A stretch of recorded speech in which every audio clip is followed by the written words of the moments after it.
हम सभी लोग जानते हैं कि जादू करने और इसे करवाने वाला शख्स अगर दोनों मुसलमान हैं तो दायरा इस्लाम से खारिज होकर काफिर हो जाते हैं, क्योंकि ये सीधा सीधा शिरक है।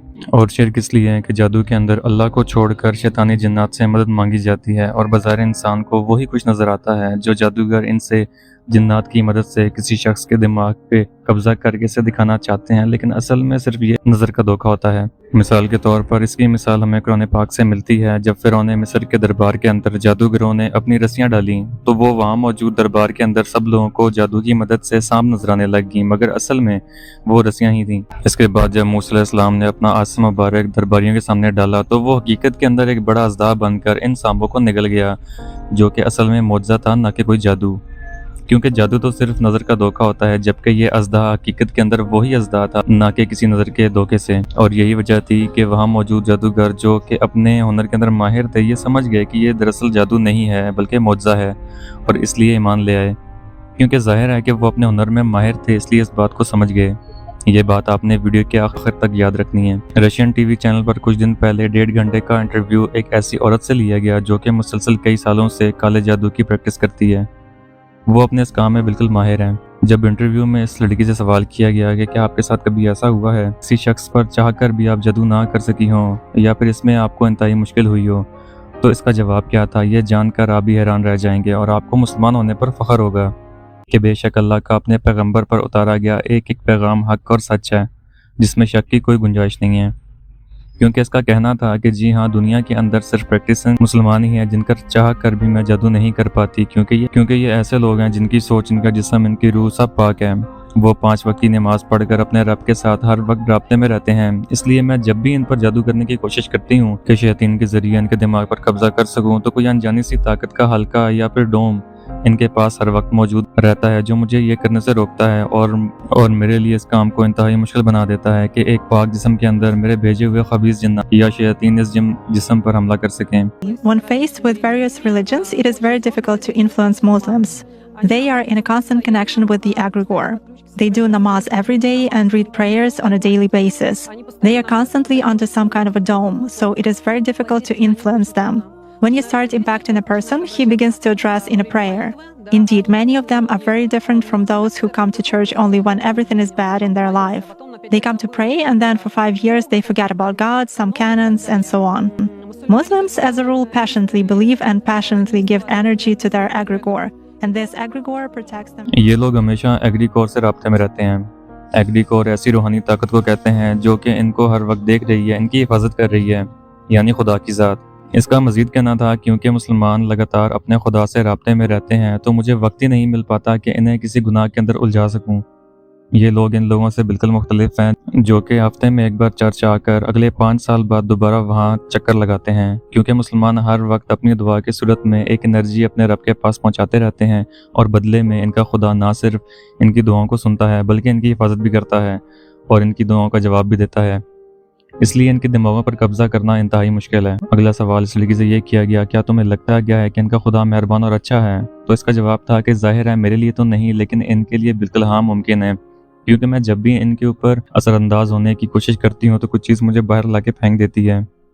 मैं किसी भी शख्स को इमेजिन करके या तसव्वुर करके शैतान की मदद से इनके जहनों पर और उनके दिलों पर कब्जा कर सकती हूँ, लेकिन जब मुस्लिम से बारी आती है उसका तसव्वुर ऑटोमेटिकली मेरे दिमाग से मिटा दिया जाता है। मैं नहीं जानती कैसे, और ये बात साबित करती है कि वो शख्स किसी की हिफाजत में है। इंटरव्यूअर ने कहा, क्या ऐसा सिर्फ मुसलमानों के केस में होता है?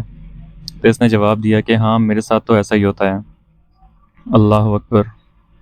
ये अल्फाज एक गैर मुस्लिम जादूगरनी के हैं, किसी मुसलमान के नहीं। जब अल्लाह पाक कुरान करीम के अंदर फरमाता है कि हमने जिन और इंसान को अपनी इबादत के लिए पैदा किया और जो भी अल्लाह की इबादत करके इसका कुर्ब हासिल करता है, अल्लाह ताला इसकी हिफाजत पर फरिश्तों को मामूल कर देता है। अल्लाह ताला तुम्हारी दुआओं को सुनता है और अपनी रहमतें तुम पर नाजिल करता है, जो कि शैतान से तुम्हारी हिफाजत करती हैं। तो गैर मुस्लिम और एथियस्ट ये सवाल करते हैं कि साइंस क्योंकि इन चीज़ों का फिजिकल वजूद साबित नहीं कर सकती, लिहाजा हम इसको नहीं मानते। ये वो कम अकल लोग हैं जो मानते हैं कि इनका फिजिकल जिस्म मौजूद है, पर इसके साथ साथ इनका कोई सॉफ्टवेयर भी मौजूद है जो कि जिस्म को चला रहा है, यानी कि रूह। ये मानते हैं कि इनका दिमाग तो मौजूद है, लेकिन इसके साथ साथ इस दिमाग के अंदर सोच भी मौजूद है, इसे हम देख नहीं सकते। ये मानते हैं कि ग्रेविटी भी मौजूद है, इलेक्ट्रोमैग्नेटिक फोर्स भी اور रेडिएशन सब कुछ मौजूद है जो कि हमारे इस फिजिकल वर्ल्ड में मौजूद है, पर इन्हें इंसानी आंखों से देखना मुमकिन नहीं।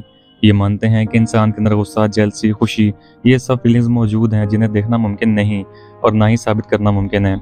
लेकिन फिर भी इन सब अनदेखी चीज़ों पर यकीन रखते हैं। सिर्फ नहीं यकीन करते तो सिर्फ उन बातों पर जो कि कुरान में या इस्लामी तालीमात में बयान की गई हैं। इससे बड़ी मुनाफिकत भला क्या हो सकती है? क्योंकि अगर इनका स्टैंडर्ड एक ही है तो इन सब ना नजर आने वाली चीज़ों को पहले साबित करें और फिर उसके बाद उस पर यकीन रखें। अल्लाह ने इस दुनिया के अंदर कुछ मेटाफिजिकल कानून ऐसे रखे हैं जिन्हें ना इंसानी आंखें देख सकती हैं और ना ही इंसानी दिमाग समझ सकते हैं। अपनी फील्ड में माहिर शख्सियत अपनी प्रोफेशन के बारे में हकीकत बयान कर सकता है तो क्या इस रशियन जादूगरनी का इंटरव्यू ये साबित करने के लिए काफ़ी नहीं कि नमाज दिन में 5 मरतबा क्यों फ़र्ज़ की गई? क्या इसलिए नहीं कि इंसान अपने खालिक के मज़ीद करीब हो सके? और यह नमाज इंसान को बेहयाई, बुराई से रोक कर शैतानों से जो कि गुनाहों के लिए इंसानों के दिलों में वसवसे डालते हैं, इनसे बचा कर रखे। अब सवाल ये भी है कि अगर अल्लाह चाहता तो बिना किसी नमाज के भी अपने मानने वाले बंदों को इन शैतानों से बचा सकता था, तो फिर नमाज क्यों फ़र्ज़ की गई? तो इसका जवाब हमें सूरह हिजर की आयत 39 के अंदर मिलता है कि जब शैतान ने अल्लाह को चैलेंज किया और इसने कहा कि परवरदिगार, जैसा तूने मुझे रास्ते से अलग किया है, मैं भी ज़मीन के लोगों के लिए गुनाहों को इनकी नज़रों में आरास्ता करके दिखाऊंगा और इन सबको बहकाऊंगा, लेकिन इनमें जो तेरे मुखलिस बंदे हैं इन पर काबू पाना मेरे लिए इंतहाई मुश्किल है। क्या ये कुरान के वही अल्फाज नहीं जो ये जादूगरनी अपने इंटरव्यू में दोहरा रही है? इसके बाद अल्लाह पाक मज़ीद फरमाता है कि मुझ तक पहुँचने का यही सीधा रास्ता है। जो मेरे मुखलिस नेक बंदे हैं इन पर तुझे कोई अख्तियार नहीं कि इनको तू गुनाहों में डाल सके। हाँ, मगर गुमराहों में से लोग तेरे पीछे चल पड़ेंगे और इन सब के वादे की जगह जहन्नम है। यानी शैतान का ये वादा था कि वो इंसानों को क़यामत तक अपनी शैतानी फ़ौज से बहकाएगा और इसके बहकाए में वही शख्स आएगा जो कि नापाकी, बेहयाई और गुनाहों में डूबा रहेगा, फिर चाहे वो मुसलमान ही क्यों ना हो। क्योंकि इस जादूगरनी ने बिल्कुल यही अल्फाज इस्तेमाल किए कि प्रैक्टिसिंग मुस्लिम यानी कि नाम के नहीं दीन पर अमल करने वाले मुसलमान इससे बचे रहते हैं। कुरान करीम में एक बार नहीं बल्कि इसी से मिलते जुलते अल्फाज सूरह अल-अराफ की आयत नंबर 14 में कुछ इस तरह से बयान होते हैं कि इसने यानी शैतान ने अल्लाह से कहा कि मुझे उस दिन तक की मोहलत ता फरमा जिस दिन लोग कब्रों से उठाए जाएंगे, यानी क़यामत तक। अल्लाह ने फरमाया, अच्छा जा, तुझे मोहलत दी। फिर शैतान ने कहा कि तूने तो मुझे मालूम किया है, मैं तेरे सीधे रास्ते पर इन लोगों को भी गुमराह करने के लिए बैठूंगा। फिर इनके आगे से, पीछे से, दाईं तरफ से और बाईं तरफ से, यानी चारों तरफ से इन पर हमला करता रहूंगा और तू इनमें से ज़्यादातर को शुक्रगुजार नहीं पाएगा, यानी ज़्यादातर लोग गुमराह हो जाएंगे। इससे ज़्यादा आसान अल्फाज के अंदर खोल खोल कर अल्लाह की ज़ात इंसानों को वार्निंग देकर और भला कैसे समझाए। पर अगर अब भी हम ना समझें तो गलती किसकी है, अल्लाह की या हमारी?